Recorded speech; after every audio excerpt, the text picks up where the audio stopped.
Luis Figo, Barcelona to Real Madrid, 2000. A pig's head landed beside him, then coins, lighters, a glass bottle, a knife. The referee stopped the match for 16 minutes while staff cleared the pitch. Luis Figo stood near the corner flag at Camp Nou, paying the price for a decision he'd made 2 years earlier.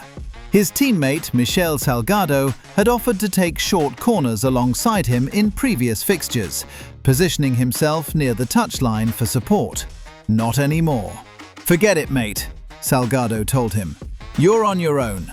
This is what happens when you cross football's most charged rivalry. Figo spent 5 seasons at Barcelona, 2 La Liga titles, vice-captain, 30 goals. He'd become the embodiment of Catalan footballing identity.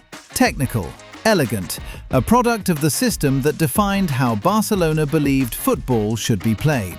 Barcelona and Real Madrid represent competing visions of Spain itself.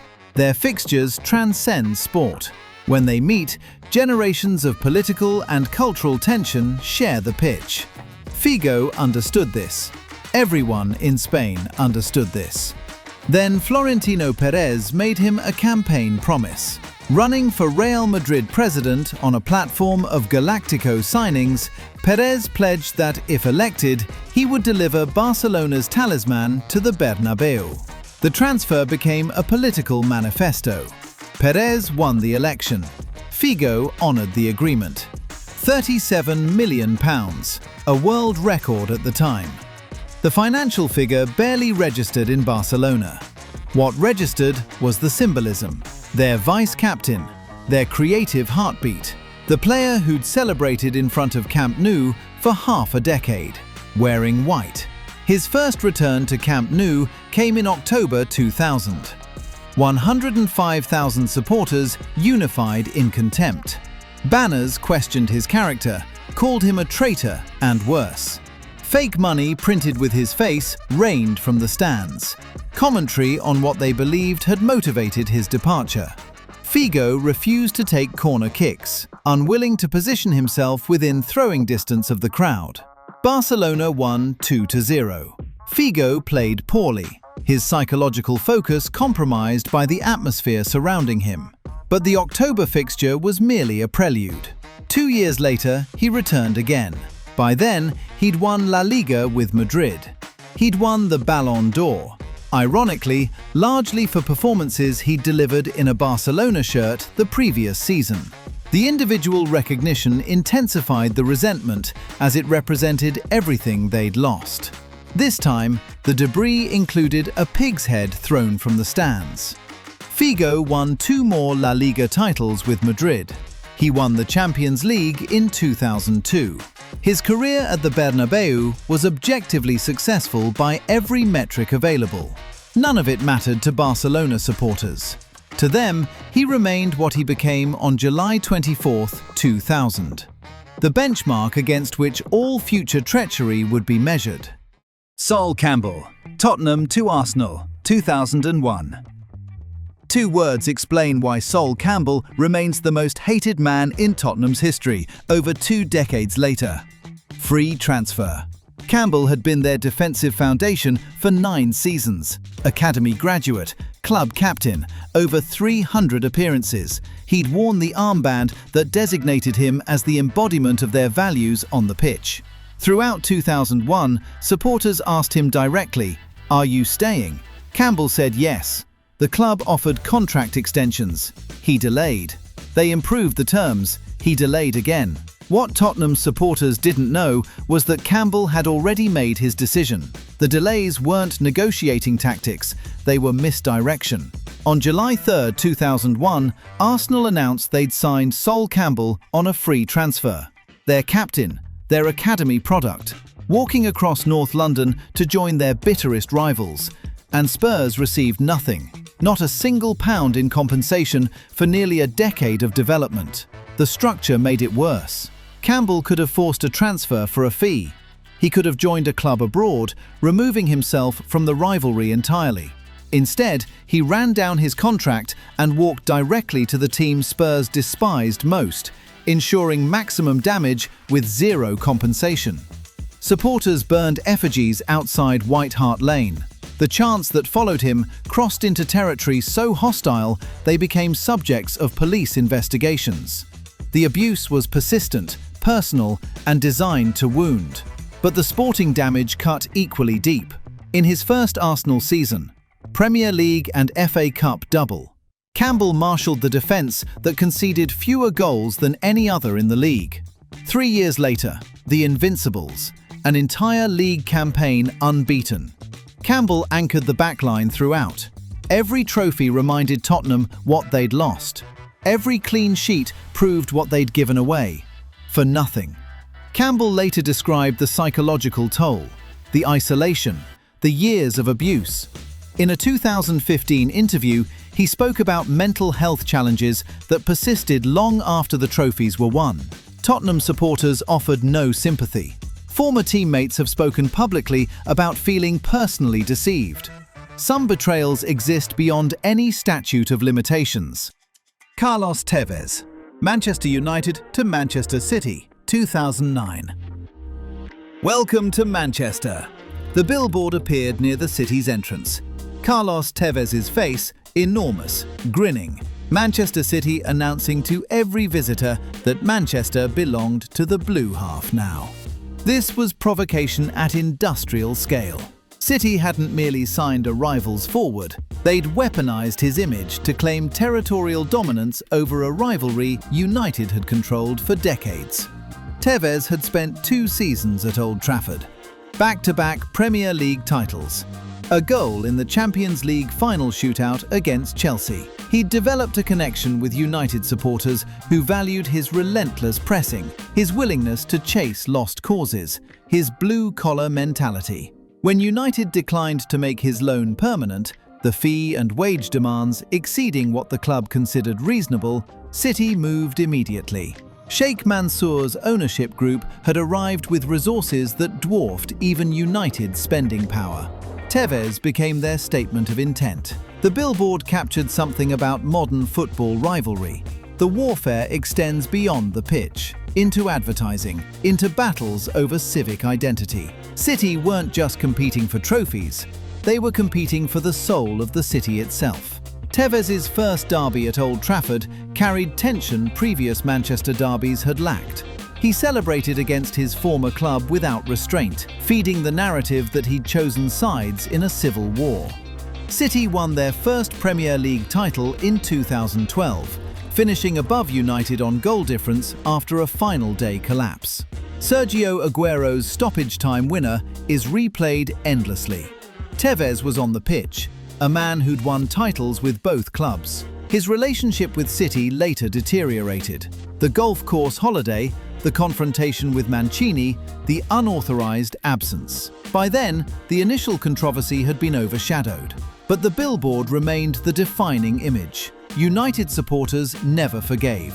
City supporters embraced Tevez precisely because of how much it wounded their neighbours. Johnston, Celtic to Rangers, 1989. This transfer didn't just cross a rivalry, it detonated a century of religious division. On May 12, 1989, Johnston stood at Celtic Park and announced his return to the club he loved. He'd scored 52 goals in his first spell. He'd grown up a Celtic supporter. He told reporters, "There is no other British club I could play for apart from Celtic." 2 months later, he was unveiled at Ibrox as a Rangers player. The old firm rivalry between Celtic and Rangers isn't merely sporting. It's religious, political, and cultural, rooted in centuries of tension between Glasgow's Catholic and Protestant communities. Celtic represented the city's Irish Catholic population. Rangers had maintained an unwritten policy against signing Catholic players for most of the 20th century. Johnston was Catholic. He was a former Celtic hero, and now he was wearing blue. Both sets of supporters erupted. Rangers fans burned scarves and season tickets outside Ibrox. The club's kitman refused to lay out Johnston's kit, forcing him to arrange his own equipment before matches. Celtic supporters labelled him a traitor. the ultimate betrayal of everything they believed he represented. Manager Graham Souness and chairman David Murray had orchestrated the signing as a deliberate statement, ending Rangers' sectarian policy while simultaneously humiliating their rivals. The timing was surgical. Celtic thought they had their man. Rangers stole him. Johnston's first Old Firm derby came in November 1989. The hostility was suffocating. Both ends directed abuse at him. Rangers fans who couldn't accept a Catholic, Celtic fans who couldn't forgive the defection. Then, in the 88th minute, Johnston scored the winner. His celebration toward the Celtic end earned a yellow card. The goal silenced one half of the stadium and began his redemption with the other. He'd scored against the club he'd promised to rejoin, wearing the shirt of the club that wasn't supposed to sign players like him. Johnston later said he wouldn't have made the move if his children had been old enough to understand the danger. Death threats followed him for years. The mental toll of existing at the centre of Glasgow's religious fault line was immense. He finished with 46 goals in 100 appearances for Rangers. 3 league titles. The barrier was broken, but the fury from Celtic supporters never faded. Some wounds run deeper than football. Mario Götze, Borussia Dortmund to Bayern Munich, 2013. What hurts Dortmund supporters most isn't that Götze left, it's when Bayern announced it. April 23, 2013. Dortmund were preparing for their Champions League semi-final against Real Madrid. A potential final against Bayern awaited. That morning, Bayern revealed they'd activated the €37 million release clause for Dortmund's academy jewel. Manager Jurgen Klopp learned from a television screen in a hospital room. The revelation blindsided everyone. With Dortmund still alive in Europe's most prestigious competition, their prize asset had committed to the opponent they might actually face in the final. Bayern's CEO defended the timing. Dortmund supporters didn't care about explanations. They reached the final anyway. Götze missed through injury, watching from the stands as Bayern won 2-1. His Dortmund career ended without him on the pitch, defeat to the club that had already claimed him. His Munich tenure never matched expectations. Injuries, a metabolic condition that sapped his explosiveness, the weight of being Pep Guardiola's first signing. He returned to Dortmund in 2016, attempting to rebuild what the departure had damaged. The reconciliation was incomplete. A banner from the Ultras made clear not everyone welcomed him back. The boy who'd grown up in their academy, who'd symbolized homegrown excellence, had chosen Bayern at the worst possible moment. Some supporters forgave, others remembered only the April morning. Robert Lewandowski, Borussia Dortmund to Bayern Munich, 2014. The pattern was established before Götze. Thomas Helmer, in 1992, smuggled to Bayern through a French club to circumvent his contract. Götze in 2013, then Lewandowski. Later, Mats Hummels in 2016, the captain who'd publicly criticized players for leaving before doing exactly the same thing. Bayern taking Dortmund's best had become systematic. Lewandowski was the most devastating example. But here's what complicates the narrative. Dortmund's management shares the blame. In 2012, Lewandowski wanted to leave. Manchester United called, Sir Alex Ferguson himself. Lewandowski said yes. Dortmund blocked the transfer, telling him he was too important to sell. Fine, except they then offered him insulting wages to stay. A slight increase on €1.5 million per year for a striker who just scored 30 goals across all competitions. The club promised they'd sell him to Bayern the following summer if he stayed. He stayed. They didn't sell. Lewandowski felt lied to. So, he ran down his contract and walked for nothing. The hostility was real.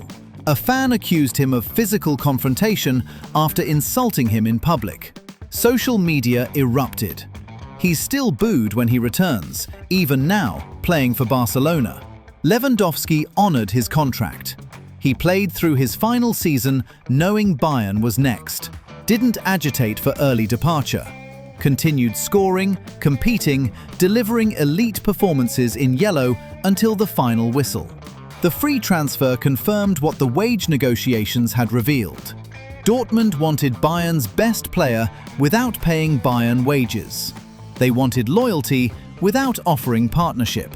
8 consecutive Bundesliga titles followed Lewandowski to Munich, a Champions League, top scorer 7 straight seasons. He became the defining striker of his generation at the club Dortmund supporters despise most. Who's actually the villain here? The player who fulfilled his obligations and made a career decision?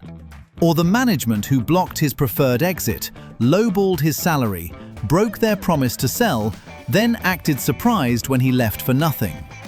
Dortmund never answered that question. They just kept watching their best leave for Munich. Zlatan Ibrahimovic, Inter to AC Milan. How does someone play for both Milan clubs and emerge with reputation enhanced? By being Zlatan. His Inter to Barcelona move in 2009 collapsed within 1 season. The relationship with Guardiola disintegrated. Zlatan later devoted chapters to cataloguing their mutual contempt. Barcelona sold him to AC Milan. Suddenly, he wore red and black instead of blue and black. The Milan derby had a new protagonist. His Rossoneri tenure was prolific. Scudetto in 2011. Serie A's most feared forward. He'd already crossed the divide once before, joining Inter in 2006. What distinguished Zlatan from other cross-rivalry players was complete refusal to apologize. He announced arrivals with proclamations about his own greatness. He dismissed loyalty questions by pointing to his trophy collection. The attitude insulated him. Supporters couldn't claim betrayal if he'd never pretended to belong exclusively to them. Zlatan belonged to Zlatan. Whether that represents authenticity or emotional detachment depends on what you believe players owe supporters. Clarence Seedorf, Inter to AC Milan, 2002. Seedorf is another player who crossed the Milan divide and emerged respected on both sides. Understanding why reveals what separates successful transitions from catastrophic ones. His Inter career had stalled. The club was transitioning, his role diminished from central figure to expensive substitute. When Milan offered escape, he wasn't abandoning a team that needed him. He was leaving one that had already moved on. The January 2002 move generated friction. Direct transfers between the Milan clubs always did. But Seedorf's execution was masterful. Rather than apologizing or minimizing, he embraced Milan's identity completely. Within 18 months, Champions League winner. Scored in the semi-final against Inter. 2 European titles and 2 Serie A championships followed. But trophies alone don't explain the respect. Figo won trophies. Campbell won trophies. They remained hated. Seedorf's difference was context and conduct. He didn't leave Inter at peak value. He didn't celebrate provocatively against them. He let performance speak without rubbing salt in wounds. His focus remained on what he could build rather than what he'd left behind. Like Zlatan, like Ronaldo Nazario, Seedorf understood that honest ambition generates less resentment than performed loyalty. He never pretended Inter was his forever home. The pragmatism was transparent. 4 Champions League medals across 3 clubs. Career extending to age 38. He'd learned early that loyalty to ambition outlasts loyalty to institutions.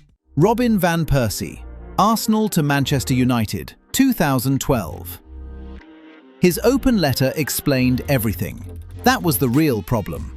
Van Persie published a statement describing meetings with Arsenal's management that left him unconvinced the club shared his ambition. 8 years of development, finally reaching peak production. 30 league goals, the Golden Boot, the captain's armband. And he announced publicly that Arsenal weren't good enough anymore. But here's the context that makes his departure both more painful and more understandable. The rivalry wasn't what it used to be. Between 1997 and 2004, Arsenal and Manchester United had defined the Premier League. Keane versus Vieira, Ferguson versus Wenger, the tunnel confrontations, the Battle of Old Trafford, Pizzagate, 7 red cards in 8 years of fixtures. Every meeting felt like a war, and every season's title race ran through their collisions. Then Arsenal won the invincible season in 2004 and never won the league again. By 2012, when Van Persie forced his exit, Arsenal had finished outside the top 2 for 7 consecutive seasons. They'd become a selling club, watching Fabregas leave for Barcelona, Nasri for Manchester City, their best talents consistently departing for clubs with greater resources and ambition. Van Persie saw the pattern. He didn't want to become another cautionary tale. Manchester United paid £22.5 million. He delivered immediately. 26 goals, Premier League title, Ferguson's final championship before retirement, the hat-trick against Aston Villa that clinched it at Old Trafford, Van Persie wheeling away in red while Arsenal finished 16 points behind in 4th. The cruelty was specific. He joined United partly because Arsenal had declined. Then he proved exactly how far they'd fallen by winning immediately what they hadn't won in 8 years. His Emirates return brought a guard of honour from his former teammates. Standard protocol for the reigning champions. The image was devastating. Arsenal players applauding the man who'd left them, wearing the shirt of the club that had once been their equal and was now their superior. Had this transfer happened in 2003, when both clubs were genuine contenders, when the rivalry meant title races decided by margins, the fury would have been nuclear. Instead, it confirmed something Arsenal supporters already suspected but couldn't admit. The great rivalry had become one-sided, and Van Persie had chosen accordingly. His post-United career faded quickly. Injuries returned. By retirement, the title-winning season looked less like dynasty and more like a perfectly timed escape. Arsenal supporters took no comfort from his decline. The damage was already permanent. Michael Owen, Liverpool and Manchester United. Can a Ballon d'Or winner become unforgivable? Owen tested the theory. 158 goals for Liverpool, European football's highest individual honour. The FA Cup final winner against Arsenal. A career trajectory that once pointed toward all-time great status. His path wandered. Madrid, Newcastle, declining returns and persistent injuries. Then United offered a free transfer. Owen's explanation: United offered trophies. No other elite club showed interest. Professional logic. Liverpool supporters rejected the logic entirely. The rivalry between Liverpool and United is English football's defining antagonism. Players do not cross. Owen crossed anyway. His stoppage-time derby winner against City, arms raised at Old Trafford, crystallised what Liverpool had lost. Their Ballon d'Or winner celebrating in red. He's since acknowledged the permanent damage. Unwelcome at Anfield. Years of hostility from supporters who once idolised him. The Golden Boy reduced to a cautionary tale about where ambition ends and betrayal begins. Some decisions carry consequences regardless of justification. Nick Barmby, Everton to Liverpool, 2000. Before Owen, before the modern controversies, there was Barmby, the transfer that proved the Merseyside divide could be crossed. July 2000. The first direct move between Everton and Liverpool in over 40 years. The last player to cross had done so in 1959. Barmby cost £6 million. 2 seasons at Everton, 11 goals. Technically gifted midfielder with an eye for goal. Then Liverpool called. Everton supporters burned shirts outside Goodison Park. The Merseyside derby differs from other rivalries because the teams share a city, often share families, exist in daily proximity. The intensity comes from closeness. Barmby had violated something sacred simply by accepting. His Liverpool tenure was solid. League title, FA Cup, UEFA Cup.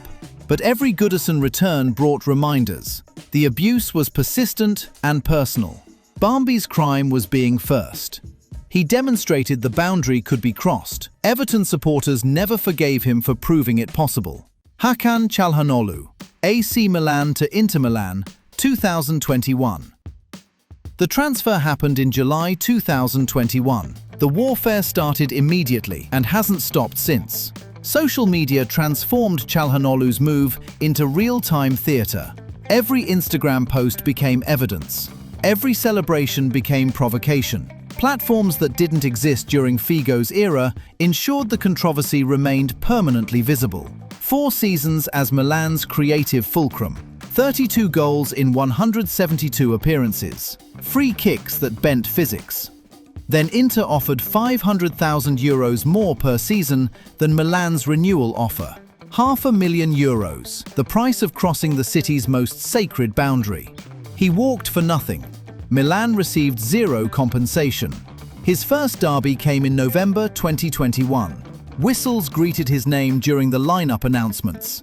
Boos accompanied every touch. Then Inter won a penalty in the 10th minute. Çalhanoğlu stepped up, converted, and turned toward the Curva Sud, Milan's ultras section. He cupped his ears. The gesture was unmistakable. "I can't hear you anymore." Milan substitute Alessandro Florenzi was so incensed, he stepped onto the pitch to confront him. The stadium descended into chaos. That night, Çalhanoğlu posted the goal on Instagram with the caption, "I am Hakan. I am Inter." The next morning, Milan Ultras hung a banner across the Ponte del Portello bridge. The message was personal enough to make headlines across Italy. Then came the cruelest irony. In Çalhanoğlu's first season at Inter, his former club won the Scudetto. The team he'd left lifted the trophy while he watched. Zlatan Ibrahimovic, his former teammate, led chants mocking him during Milan's title celebrations. Çalhanoğlu said nothing publicly. He waited. Inter won the Scudetto in 2024. He devolved under Simone Inzaghi from attacking midfielder into a deep-lying regista, the metronome controlling Inter's rhythm. Former Milan defender Alessandro Costa Curta called him the second-best defensive midfielder in the world behind Rodri. The transformation was complete. The man Milan let leave for nothing had become essential to their rivals' dominance. He's now played 25 Milan derbies, more than any active player. The hostility hasn't faded. Neither has his influence. Thibaut Courtois, Atletico Madrid and Real Madrid. There's an unwritten rule in football: never fall in love with a loaned player. Atletico Madrid supporters ignored it. They watched a gangly young Belgian arrive from Chelsea in 2011, grow into one of Europe's elite goalkeepers across 3 seasons, and assumed the story would end with him staying. It didn't. Those 3 loan years at Atletico made Courtois elite. La Liga title, Copa del Rey, Europa League, Champions League final. His development from promising teenager to world-class goalkeeper happened entirely under their coaching structure, in their shirt, defended by their back line. Then Chelsea recalled him. 4 seasons at Stamford Bridge followed. 2 Premier League titles, another League Cup, an FA Cup. Atletico moved on. The attachment faded into nostalgia. Until 2018, Courtois engineered a transfer to Real Madrid, the club Atletico faced in 2 Champions League finals, losing both in devastating fashion. The destination guaranteed maximum offence. He hadn't just left, he joined the enemy. His Madrid career has been exceptional. Champions League titles, Yashin Trophy as the world's best goalkeeper. Every performance metric vindicated the transfer. The derby atmospheres suggest metrics don't capture everything. Twice per season, Courtois performs under sustained hostility from supporters who watched him develop, then watched him leave for the club that broke their hearts twice in Europe's biggest matches. The mental resilience required is immense. He's delivered anyway. The jeers continue regardless. Ronaldo Nazario, Barcelona and Real Madrid. Here's the exception proving how rare exceptions are. Ronaldo played for both sides of football's fiercest rivalry and maintained affection from both. No pigheads, no banners, no decades of resentment. just universal acknowledgement that his talent existed beyond tribal boundaries. His 1996-97 Barcelona season remains one of the most devastating individual campaigns ever recorded. 47 goals in 49 appearances, 20 years old. The Pichichi Trophy, the Ballon d'Or, a Copa del Rey and Cup Winners' Cup double under Bobby Robson. Until Messi arrived, Ronaldo was the last player to score more than 30 league goals in a single La Liga season. Barcelona's president declared, "He's ours for life." A week later, contract renegotiations collapsed entirely. Inter Milan activated his release clause, $27 million, a world record for the second time in his career, and Ronaldo was gone after one transcendent season. Then came the knee injuries that nearly destroyed everything. Almost 3 years of rehabilitation, questions about whether he'd ever return to elite level. His answer came at the 2002 World Cup. 8 goals, both strikes in the final against Germany.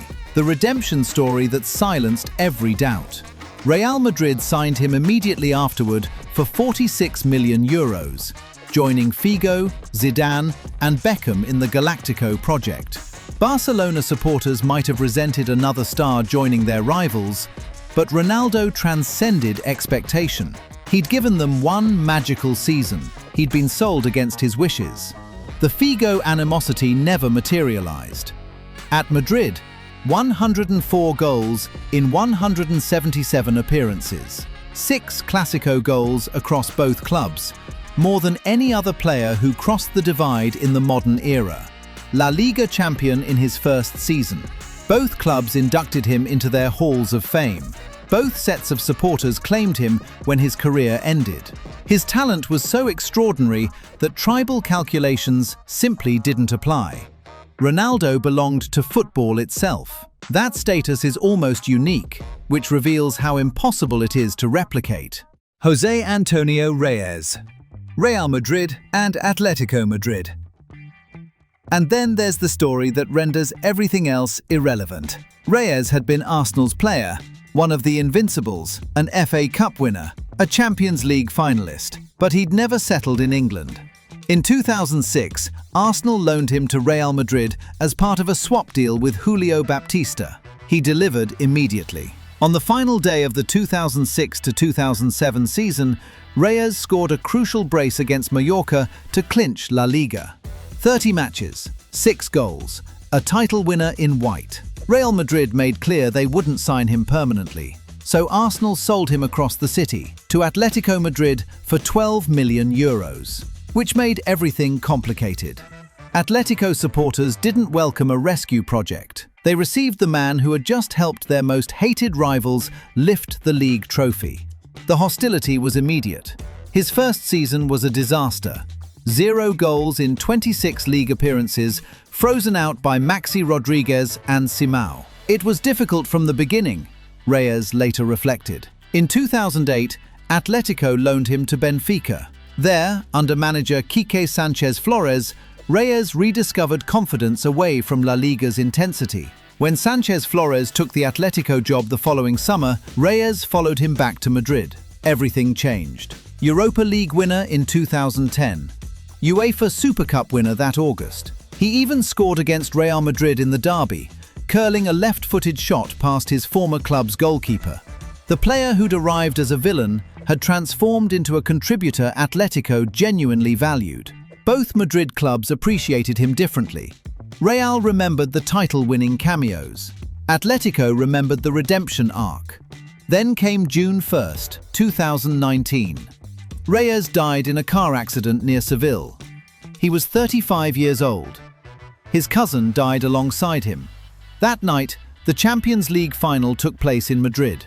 Liverpool versus Tottenham at the Metropolitano, Atletico's stadium. Before kickoff, 60,000 people observed a minute's silence for a player who had worn shirts on both sides of their city's divide. Alberto Moreno, Reyes' former teammate and close friend, had been crying all day.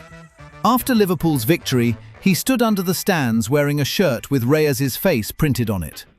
His voice broke as he spoke. "Wherever he is, tell him I love him."